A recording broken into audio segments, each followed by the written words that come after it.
প্রিয় ছাত্রছাত্রীরা, আজ আমি তোমাদের কাছে ক্লাস 8-এর প্রশ্নবিচিত্রা 2025 থার্ড ইউনিট টেস্ট মডেল 7-এর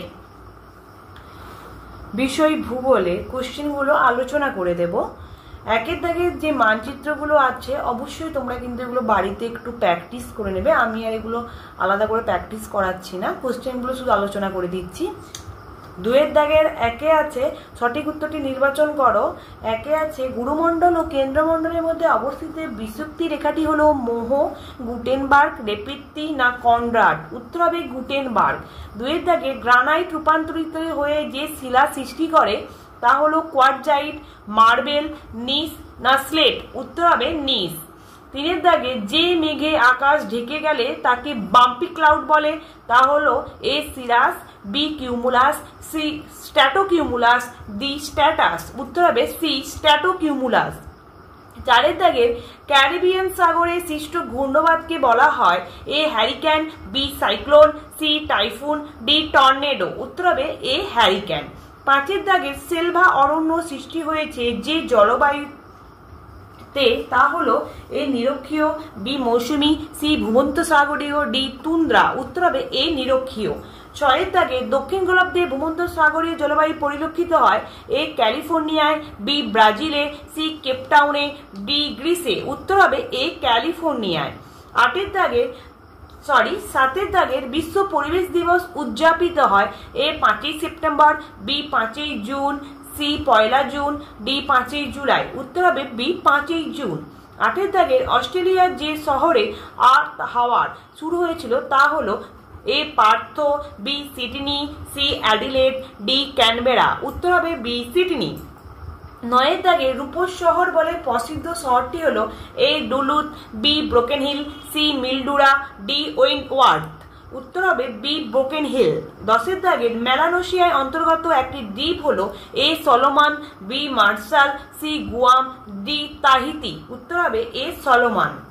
3এর দাগে শূন্যস্থান পূরণ করো। একে আছে মহাসাগরীয় ভূত্বকে যে শিলার প্রাধান্য দেখা যায় তা হলো ড্যাশ। উত্তর হবে ব্যাসাল্ট। 2এর দাগের যে ভূকম্পীয় তরঙ্গ কঠিন ও তরল মাধ্যমে প্রবাহিত হতে পারে তা হলো ড্যাশ, হবে পি অর্থাৎ প্রাথমিক তরঙ্গ। 3এর দাগে ভারতের নারকোড্ডাম হলো একটি ড্যাশ আগ্নেয়গিরি। উত্তর হবে সক্রিয়। 4এর দাগের একটি উপপাতালিক শিলার উদাহরণ হলো ড্যাশ। উত্তর হবে ডোলেরাইট। 5এর দাগের খনিজের কাঠিন্য পরিমাপের স্কেলটি হলো ড্যাশ স্কেল। উত্তর হবে মোহ স্কেল। 6এর দাগের বৃষ্টিপাত পরিমাপক যন্ত্রের নাম হলো ড্যাশ। উত্তর হবে রেন গজ। 7এর দাগের বিজ্ঞানের যে শাখায় শিলা নিয়ে আলোচনা করা হয় তাকে বলা হয় ড্যাশ। উত্তর হবে পেট্রোলজি। 8এর দাগের ভোপাল গ্যাস দুর্ঘটনা ঘটেছিল ড্যাশ সালে। উত্তর হবে 1984 সালে।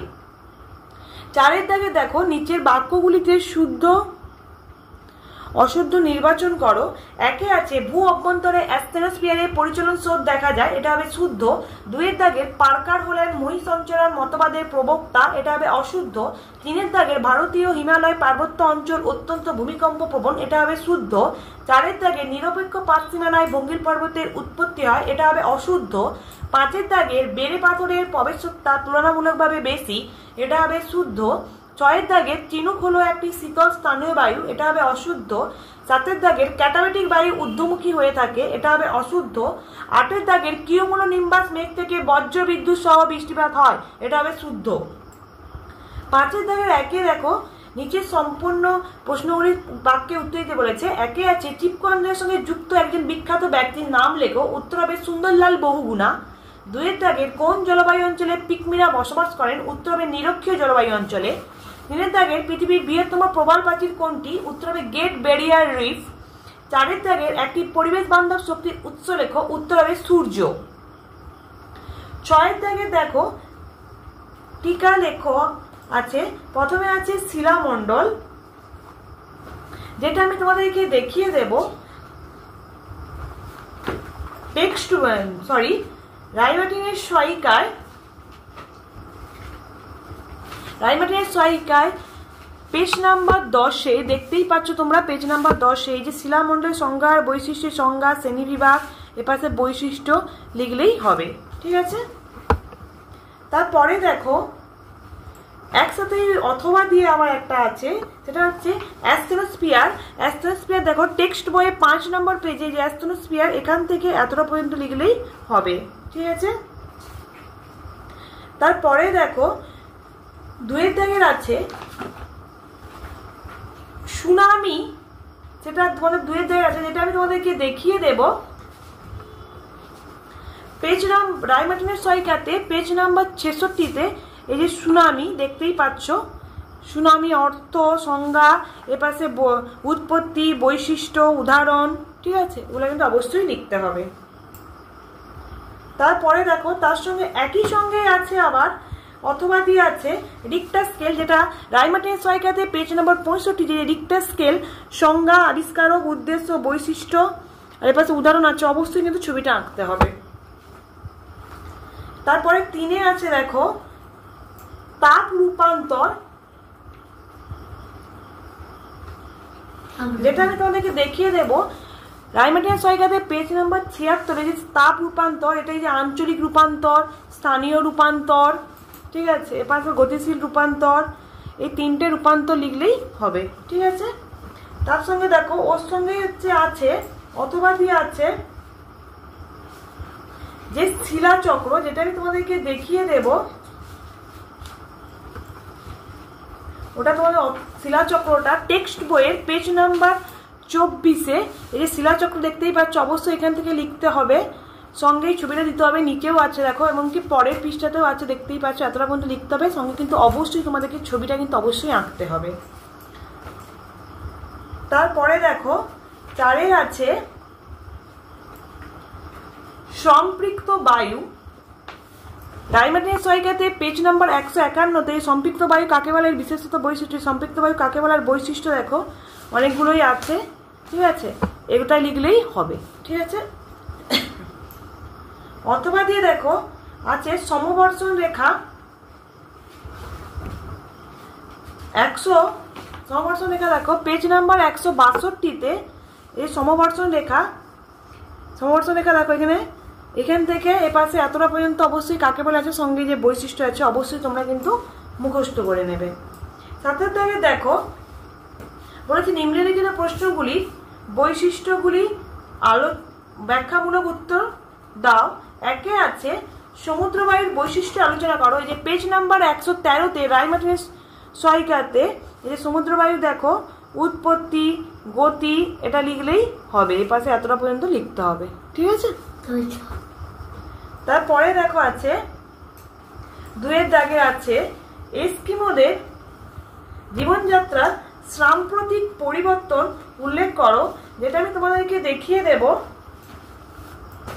পেজ নাম্বার 63-তে টেক্সট বইয়ের এই যে এস্কিমোদের যে সাম্প্রতিক যে পরিবর্তনটা আছে, এখান থেকে এতটা পর্যন্ত লিখলেই হবে, অবশ্যই তোমরা কিন্তু মুখস্থ করে নেবে।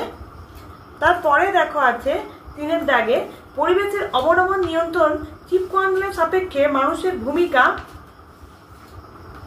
আলোচনা করো, যেটা আমি সেটা দেখিয়ে দেবো। পেজ নাম্বার 71-এ টেক্সট বইয়ে পরিবেশের অবনমন ভারত, এখান থেকে এতটা পর্যন্ত লিখলেই হবে, অবশ্যই তোমরা কিন্তু মুখস্থ করবে। 4-এর দাগে দেখো নিউজিল্যান্ডের ভূ প্রকৃতি আলোচনা করো, পেজ নাম্বার 357-তে নিউজিল্যান্ডের ভূপ্রকৃতি সম্পর্কে আলোচনা, অবস্থান, দ্বীপের সমন্বয়, ভূপ্রকৃতি, এপাশেও দেখো আছে পরের পৃষ্ঠায় অন্যান্য অভিরূপ, এগুলো সব কিছু তোমাদেরকে মুখস্থ করতে হবে, ঠিক আছে। তারপরে 5-এ আছে দেখো ভূত্বক ও কেন্দ্রমণ্ডলের তুলনামূলক আলোচনা করো, যেটা আমি তোমাদেরকে বলবো। পেজ নাম্বার 14-তে রায় মার্টিনের সহায়িকাতে যে ভূত্বক আর কেন্দ্রমণ্ডলের তুলনা মানে পার্থক্য, যেহেতু গুরুমণ্ডল দিয়ে শুধু ভূত্বক আর কেন্দ্রমণ্ডল বলেছে, তাই ভূত্বক আর কেন্দ্রমণ্ডলের পার্থক্য নেবে। এখানে 9টা পয়েন্ট আছে, তোমরা যতগুলো মুখস্থ করতে পারবে ততগুলোই করবে।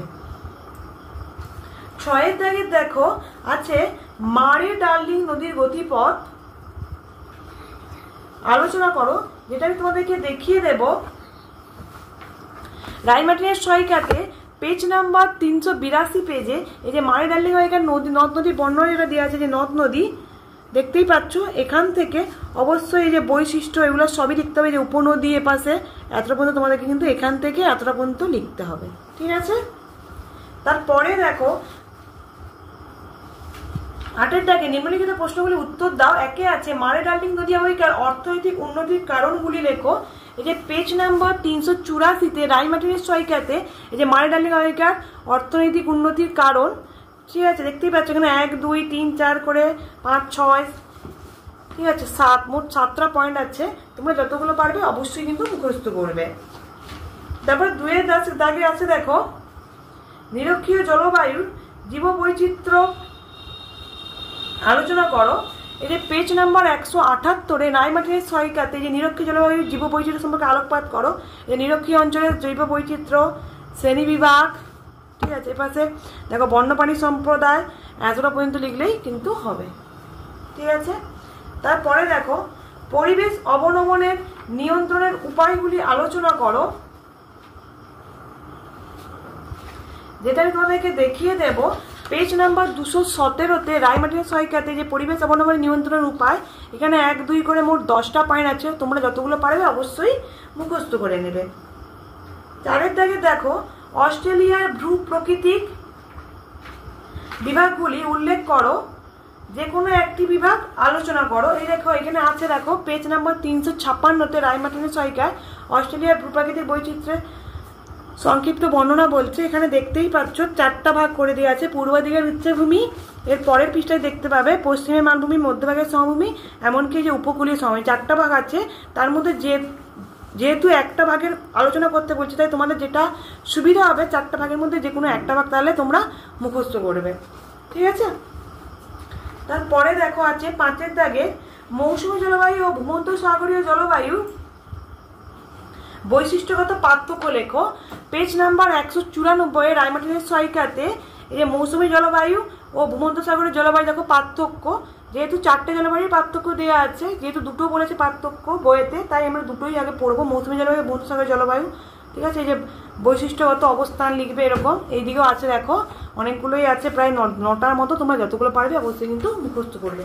তোমাদের যদি আমার এই চ্যানেলটা ভালো লেগে থাকে অবশ্যই লাইক, কমেন্ট আর বেশি করে সাবস্ক্রাইব করে রাখবে, আর বেশি বেশি করে শেয়ার করে দেবে, যাতে অন্য বন্ধুদেরও দেখতে সুবিধে হয়। আমার চ্যানেলের ভিডিওগুলো আগে পাওয়ার জন্য অবশ্যই সাবস্ক্রাইব করে রাখবে। তোমাদের যদি আরও কোনো ভিডিও দরকার হয় কোনো সাবজেক্টের, কোনো বিষয়ে, অবশ্যই আমাকে কমেন্ট করে জানাতে পারো, আমি অবশ্যই তোমাদেরকে দেওয়ার চেষ্টা করব। ধন্যবাদ।